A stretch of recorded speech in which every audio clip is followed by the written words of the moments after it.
In this video, I'll show you how to change app icon colors on your Samsung phone. Let's get started. Method 1. Use icon themes. First, press and hold on an empty area of your home screen. Tap Themes. Next, tap Menu at the bottom right, then select My Stuff. Go to the Icons tab to see any icon packs you've already downloaded. Choose an icon pack and tap Apply to change your app icons. If you want more options, go back and tap the Icons section in the Galaxy Themes store. You can browse both free and paid icon packs. Download the one you like and tap Apply. Method 2. Use the color palette. Open the Settings app.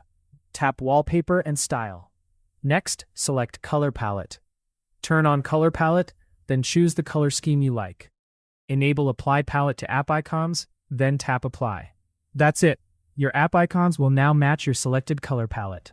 If this video helped you, don't forget to like, subscribe, and I'll see you in the next tutorial.